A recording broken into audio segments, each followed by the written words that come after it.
अग्निपथ योजना इस देश के नौजवानों को अग्नि में झोंकने की योजना है।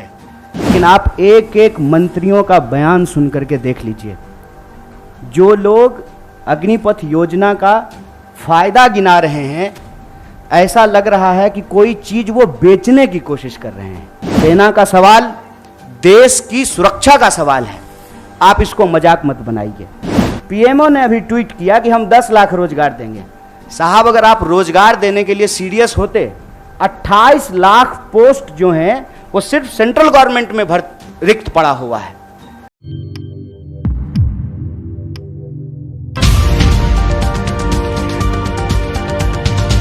अस्सलामुअलैकुम, आदाब दोस्तों, मैं हूं शम्स सईद और आप देख रहे हैं न्यूज़ हर खबर आप तक। मैं आपके साथ जो खबर शेयर करने जा रहा हूं उसको आपको वीडियो भी दिखाने जा रहा हूं बहुत जल्द। और किस तरह की वो वीडियो है, किस तरह उस वीडियो में क्या मैसेज है, क्या पैगाम है, क्या खबर है, उसको देखकर आप इस वीडियो को देखकर समझ जाएंगे। आप ये वीडियो देख लीजिए दोस्तों, और उसके बाद आप खुद ही समझ जाएंगे कि इस वीडियो किससे रिलेटेड है, क्या इसका मैसेज है और क्या ये पैगाम है या खबर है। आप ये वीडियो देख। मीडिया के सभी साथियों और आपके चैनल के माध्यम से, आपके यूट्यूब चैनल के माध्यम से सुन रहे आप सभी दर्शकों का अभिनंदन करता हूं। और हमारे दो वरिष्ठ साथियों ने न सिर्फ आज बल्कि लगातार जब से ये योजना घोषित की गई है, भारतीय राष्ट्रीय कांग्रेस का पक्ष रख रहे हैं। मैं भारतीय राष्ट्रीय कांग्रेस का एक साधारण कार्यकर्ता हूं, उसके साथ साथ मैं बिहार का रहने वाला हूं। शायद ये पहला मौका है कि मैं आप तमाम लोगों के सामने स्पष्ट तरीके से यह बात रखना चाहता हूं कि मैं ऐसे परिवार से आता हूं, हमारे परिवार में रिश्तेदारी में 16 लोग आर्म फोर्सेस की नौकरी करते हैं। मैं ऐसे परिवार से आता हूं जिसको शहीद का परिवार कहा जाता है। इंसर्जेंसी में हमारे एक भाई की शहादत हुई है, उन्होंने अपना सर्वोच्च बलिदान दिया है। और आप सबके चैनल पे भी मैं यही देख रहा हूँ कि सब लोग यही कह रहे हैं कि सबसे ज़्यादा हिंसा बिहार में भड़क रही है। मैं इस बिंदु पे आपसे कुछ बात करना चाहता हूँ। पहली बात तो ये कि हम लोग मार्केटिंग नहीं करना जानते हैं। हमको लगता है कि सेना का, देश के सर्वोच्च सम्मान का, ये मार्केटिंग करने का चीज़ नहीं है। लेकिन आप एक एक मंत्रियों का बयान सुन करके देख लीजिए। जो लोग अग्निपथ योजना का फायदा गिना रहे हैं, ऐसा लग रहा है कि कोई चीज वो बेचने की कोशिश कर रहे हैं। जैसे सेल्समैन की भाषा होती है ना, वाह मेगा बम्पर ऑफर चल रहा है, आपको 20 लाख रुपया भी मिल जाएगा, 4 साल में आप रिटायर भी हो जाएंगे, फिर आपको रिजर्वेशन भी मिल जाएगा। इस भाषा की मानसिकता को समझने का प्रयास कीजिए। ऐसा लगता है कि रेलवे स्टेशन के बाहर कोई चूहा मारने की दवा बेच रहा हो। साहब, आप मंत्री हैं, आप सबसे पहले देश की जनता को यह बताइए कि इस योजना की जरूरत क्या है। हर साल जब 50,000 से ज्यादा भर्तियां और नियमित भर्तियां, जिसमें टीए भी है, डीए भी है, पेंशन भी है, सेंट्रल स्कूल में एडमिशन का भी प्रावधान है, रेलवे का भी टिकट मिलेगा, हवाई जहाज का भी टिकट मिलेगा, और अगर सर्वोच्च बलिदान आप देते हैं, आपको शहादत होती है, तो आपके परिवार का भी ख्याल रखा जाएगा। इन तमाम बातों को छोड़ करके मंत्री कह रहे हैं कि आपको 20 लाख रुपया मिल जाएगा इस उम्र में। ये वही भाषा नहीं है कि प्रधानमंत्री जी बोले थे कि काला धन वापस आ जाएगा तो आपके खाते में 15 लाख रुपया मिल जाएगा। मिल गया क्या 15 लाख रुपया? जिस खाते में 15 लाख रुपया मिलने वाला था ना, उसी खाते में 20 लाख रुपया भी मिलेगा। इस मानसिकता को समझने की जरूरत है, और इसीलिए हम लोग इस योजना की जरूरत पे सवाल उठा रहे हैं। जब देश में एक नियमित भर्ती प्रक्रिया है, 2014 में देश बना है, उससे पहले क्या आर्मी में लोग बहाल नहीं होते थे? क्या हमारे पास जो एक प्रक्रिया नहीं थी, उस प्रक्रिया को खत्म करने का कारण क्या है? तब सरकार के कुछ दावे बताए जा रहे हैं। दावा क्या है? दावा यह है कि हम चाहते हैं कि हमारे देश के नौजवानों को रोजगार मिले। ये तो आप चाह रहे हैं, ये आप वादा भी कर चुके हैं कि हर साल आप 2 करोड़ नौकरी देंगे। उस 2 करोड़ नौकरी को छोड़ करके पीएमओ ने अभी ट्वीट किया कि हम 10 लाख रोजगार देंगे। साहब अगर आप रोजगार देने के लिए सीरियस होते, 28 लाख पोस्ट जो हैं वो सिर्फ सेंट्रल गवर्नमेंट में रिक्त पड़ा हुआ है, और आप स्टेट गवर्नमेंट में जाकर के देख लीजिए, भर्तियां नहीं की जा रही है। हकीकत क्या है? हकीकत यह है कि ये असली बात देश की जनता से छुपाना चाहते हैं। असली बात क्या है? आप सब लोगों को याद है कि जब नोटबंदी की गई तो यह दावा किया गया कि इसके बाद नक्सलवाद समाप्त हो जाएगा, आतंकवाद समाप्त हो जाएगा। कल ही जो है एक सब इंस्पेक्टर की फिर से टारगेटिंग किलिंग की गई है। नक्सलवाद की घटनाएं हो रही हैं, आतंकवादी घटनाएं लगातार हो रही हैं। अगर नोटबंदी करने के बाद आतंकवाद समाप्त हो जाता तो पुलवामा की घटना कौन करके गया है? कैसे पुलवामा की घटना हुई है? तो ये दावा करते हैं। जब उस दावे का आप पड़ताल करेंगे तो आपके ऊपर ही आरोप लगाना शुरू कर देंगे। एक व्हाट्सएप मैसेज घूम रहा है जिसमें कहा जा रहा है कि जिस भी योजना का कांग्रेस विरोध कर रही हो, ऐसा आप मान लीजिए कि वो योजना सही है। कांग्रेस के विरोध करने से आप चलते हैं? आप सत्ता में बैठे हुए मोदी जी, आपके ऊपर देश की जनता ने भरोसा किया है। विपक्ष के भड़काने से लोग भड़क जाते, विपक्ष की कही हुई बात लोग मान लेते तो प्रधानमंत्री मोदी जी होते। इस देश के लोगों ने मोदी जी के ऊपर भरोसा किया, और मैं याद दिलाना चाहता हूं कि ये वही नौजवान हैं। ये उस वक्त हिंसा नहीं किए जब इनके माँ बाप हजारों किलोमीटर पैदल चल करके अपने घर गए। ये वही नौजवान हैं, ये तब भी हिंसा नहीं किए जब उनके परिवार को ऑक्सीजन नहीं मिल रहा था और वो तरप तरप करके जान दे रहे थे। ये तब भी हिंसा नहीं किए जब आपने हर साल 2 करोड़ नौकरी नहीं दी। मैं देश की सरकार से, भारतीय राष्ट्रीय कांग्रेस की तरफ से यह अपील करना चाहता हूं कि ये कोना कोना कौन कोना सोतली पुतो कोना खेलना बंद कीजिए। आप हकीकत में बताइए कि रियलिटी क्या है। क्या आपने विपक्ष को पूछा? आपने विपक्ष को पूछा कि हम कोई योजना ला रहे हैं? आपने कोई पार्लियामेंट्री कमेटी की मीटिंग की? या आपने नौजवानों को पूछा कि हम आपका भलाई करना चाहते हैं किसानों की तरह, और नौजवान कहते हैं कि हमको ये भलाई नहीं चाहिए? इस मनोदशा को समझिए साहब। हम ऐसे गांव से आते हैं, ऐसे इलाके से आते हैं, कोई ऐसा साल नहीं गुजरता है साहब कि हमारे इलाके में कोई शहादत ना हुई हो। हमारे इलाके में लोगों के पास महज नौकरी नहीं है सेना, हम जानते हैं इस बात को।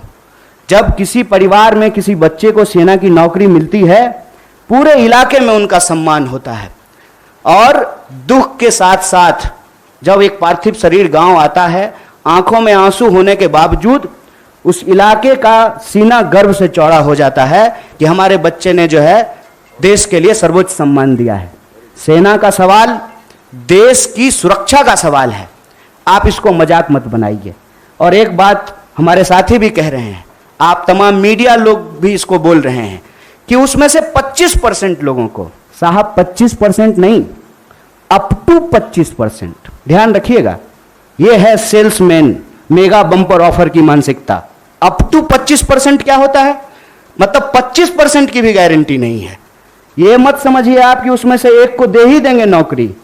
बहुत चालाकी से टर्म्स एंड कंडीशन लिख दिया है, अप टू 25%। और इसमें ये कितना गंभीर है, इस गंभीरता का आप अंदाजा लगाइए कि अभी आए हुए 3 दिन हुए हैं घोषणा किए हुए, 2 मेजर अमेंडमेंट हो चुका है, और जो फायदा गिनाए जा रहे हैं वो फायदा तो पहले से है। सेना में, आर्म फोर्सेस में, पैरामिलिट्री में भर्ती होने की मैक्सिमम आयु 25 वर्ष है।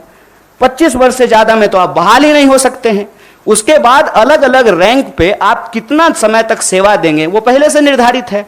और जो लोग आर्मी की नौकरी समाप्त करके, सेवा समाप्त करके आते हैं, उनको अन्य जगहों पे सुविधाएं दी जाती है। भूतपूर्व सैनिकों को सुविधाएं दी जाती है, भूतपूर्व सैनिकों के परिवारों को सुविधाएं दी जाती है। और आप में से बहुत सारे लोग, मैं बहुत साधारण बात करता हूं, मुझे लंबी चौड़ी बात करनी नहीं आती है, क्योंकि कहते हैं जाके पैर न फटे विवाई, वो का जाने पीड़ पड़ाई। हमको पता है कि आर्मी में कौन लोग जाते हैं। गृह मंत्री का बेटा आर्मी में नहीं जाएगा, वो बीसीसीआई का सेक्रेटरी बनेगा। हमको पता है कि वहां पे सेवा करने वाले कौन लोग होते हैं, गरीब किसान मजदूर के बच्चे होते हैं। कोई नेता का बाल बच्चा आर्मी में नहीं जाता है। जाता है, प्रधानमंत्री भी जाते हैं फोटो खिंचवाने के लिए। फोटो खिंचवाने के लिए वर्दी पहनना एक बात होता है, देश की भक्ति के लिए, सर्वोच्च सम्मान के लिए वर्दी पहनना दूसरी बात होती है। दीपावली में जाकर के मिठाई बांट देंगे, उसके बाद आकर के अग्निपथ योजना ला करके देश की जवानों का दिवाला निकाल देंगे। अग्निपथ योजना इस देश के नौजवानों को अग्नि में झोंकने की योजना है।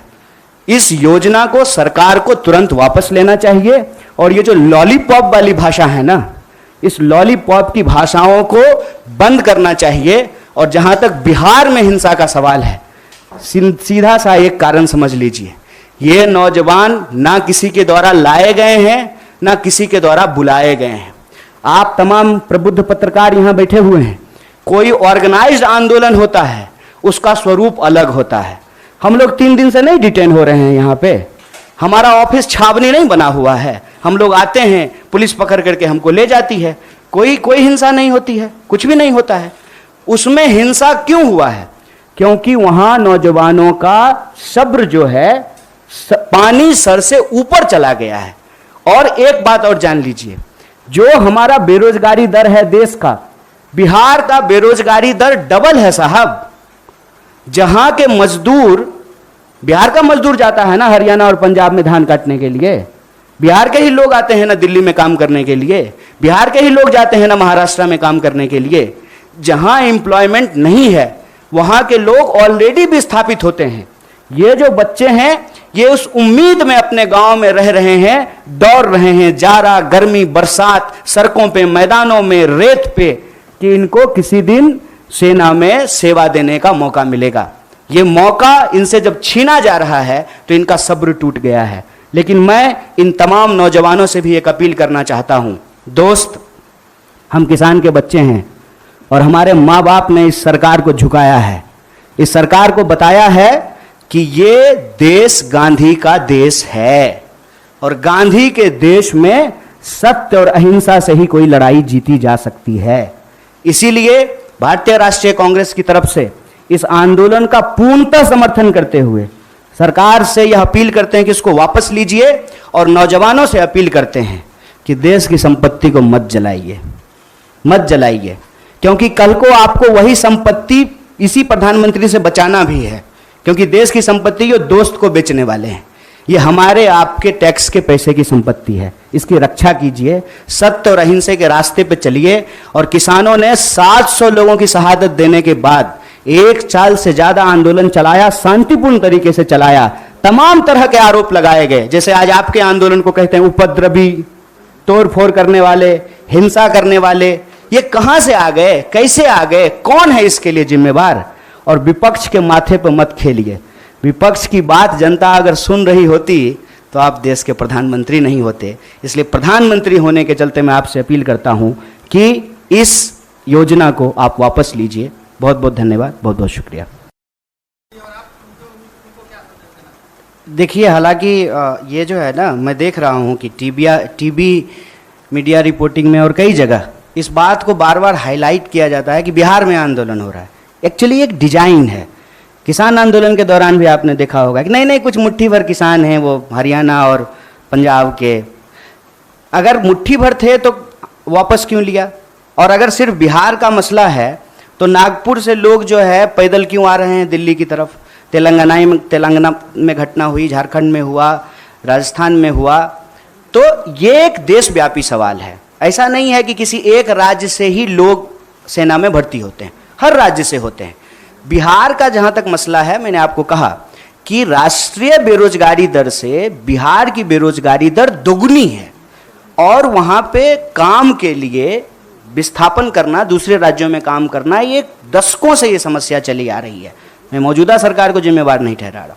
इसकी वजह से क्या हुआ है कि जो एक आखिरी उम्मीद कहते हैं नौजवानों का कि हमको सर्वोच्च बलिदान देने का मौका मिलेगा, सेना में सेवा करने का मौका मिलेगा, और बहुत कुछ निर्भर करता है साहब। मैं बहुत सारी चीज़ें बोलना नहीं चाहता हूँ। नहीं होगा ना आर्मी में भर्ती तो ब्याह नहीं होता है, आप जान लीजिए ये बात। और 4 साल में रिटायर होकर के आ जाएगा तो कौन ब्याह करेगा जी? ये बहुत बुनियादी सवाल है, समझिए इस बात को। एक लड़का सिर्फ नहीं जाता है आर्मी का नौकरी करने के लिए, पूरा का पूरा परिवार, पूरा का पूरा गांव उससे सम्मानित होता है। अगर ऐसा नहीं होता तो क्यों शहीदों का जो है गेट बनाया जाता है? ये हमारा एक व्यक्तिगत पेन है साहब, इसीलिए हम लोगों को दुख हो रहा है। और ऐसा नहीं है कि हम इस सवाल पे निकले हैं। अभी रेल मंत्री अपील कर रहे हैं। ये रेल मंत्री तब कहाँ थे जब रेलवे की भर्ती में गड़बड़ी आई थी? याद कीजिए, तब भी बवाल हुआ था। तब रेल मंत्री आकर के बोले, फिर उस योजना को वापस लिए। तो बेसिकली क्या है ना कि प्रधानमंत्री जी खुद को समझते हैं डॉक्टर डैंग, और हम लोगों को समझते हैं पिंजरे में बंद चूहा। तो जब मन करे तब जो है ना इंजेक्शन लगाना शुरू कर देते हैं, टेस्ट करते हैं कि कितना उछला, कितना जो है अनसीरियस चीज है। आप समझिए तो 2 दिन आंदोलन हो गया, कई ट्रेनें जल गई, हिंसा हो गई, तब कह रहे हैं कि नहीं नहीं नहीं इस बार जो है 2 साल एज बढ़ा देंगे। तो सो रहे थे, कहता तो है कि जगते रहते हैं आप, सोते ही नहीं हैं। तो उस वक्त बहाली जब आप निकाल रहे तो आपको समझ में नहीं आया था, ये सीरियस नहीं है। दूसरा बात है कि झूठ बोलते हैं और सब मंत्री लोग को लगा देंगे कि तुम जरा प्रोडक्ट बेच करके आओ, तो ले लो, खरीद लो, बेच लो, फायदे। अरे क्या मानसिकता है ये? आप देश चला रहे हैं ना, देश की वस्तु स्थिति बताइए। आप बताइए कि आर्थिक हालत यह है कि ऑलरेडी अमेरिका रिसेशन अनाउंस करने वाला है, और आप नोटबंदी के बाद रिजर्व बैंक का जो रिजर्व पैसा है वो निकाल लिए हैं 8,500 करोड़ का विमान खरीदने के लिए। और ठीक कहा ना इन्होंने कि 71 साल में ये देश सेवा करने का दावा कर रहे हैं। मैं प्रधानमंत्री को कुछ बोल ही नहीं रहा हूं, मैंने भी नहीं नाम लिया। हाँ, न मैं तो ले सकता हूं, मैं डरता थोड़ी हूं। 71, हाँ वही कह रहे हैं, क्यों नहीं ले सकते हैं कि आप सेवा कर सकते हैं और हम सेवा के लायक नहीं हैं। और उस ड्रोन का क्या हुआ जिससे वो कहीं देश में गड़बड़ी देख लेते हैं ड्रोन से आजकल? तो ड्रोन क्या था, छुट्टी पे था कि उसका बैटरी खराब हो गया था? क्यों नहीं ड्रोन भेज करके देख लिए कि क्या हो रहा है देश में? बात यह है कि ये जानबूझ करके हिंसा भड़काते हैं। मेरा इस बात पे जोर है, और वो इस बात को अपने व्हाट्सएप के इको चैम्बर से फैलाते हैं कि मोदी जी का अवतार इस देश का भला करना चाहता है। और ये जो बिका हुआ विपक्ष है वो चाहता ही नहीं है कि इस देश का भला हो। देखिए, मोदी जी किसानों का भला करना चाहते थे, किसान को भलाई लेने ही नहीं दिया। अब जवानों का भला करना चाहते हैं, ये जवानों को भलाई नहीं लेने देना चाहता है। विपक्ष हमको इतना सुनता है, विपक्ष को इतना। बिहार की किसी भी जनता को कोई संदेश देने का जरूरत नहीं है। बिहार ऐसा जगह है, सुन लीजिए साहब, मोहनदास करमचंद आए थे, हमने गांधी बना करके भेजा वहां से उनको। सिद्धार्थ आए थे, हमने बुद्ध बना करके भेजा उनको। हमारा काम नहीं है हिंसा करना। अगर हिंसा हो रही है इसके लिए सरकार जिम्मेवार है, और ये अग्निपथ योजना देश के युवाओं को अग्नि में झोंकने की योजना है। तो मैं बिहार के नौजवानों से यही कहूंगा, रे भाई इतना रिस्क लिए हो तुमको पता है। और आपको एक बात और मैं बताऊं, आप लोग इसको नोट कीजिएगा, जो लोग आर्मी का तैयारी करता है ना, वो डर से जुलूस प्रदर्शन में नहीं जाता है कि पुलिस केस हो जाएगा तो हमेशा के लिए नौकरी नहीं ले पाएंगे। तो ये वो नौजवान हैं जिनको ऑलरेडी ये लग चुका है कि हमको नौकरी ये सरकार अब नहीं देगी, अब बहुत कुछ हो गया। तो मैं उनको कहता हूं कि चलिए नौकरी के लिए आप संघर्ष कीजिए, लेकिन जहां आप नौकरी करेंगे वो तो वही रेलवे है, वही सरकारी संपत्ति है, उसको कोई नुकसान मत पहुंचाइए। और सत्याग्रह के रास्ते पे चल करके ही, सत्य और अहिंसा के रास्ते पे चल करके ही कोई आंदोलन जीता जा सकता है।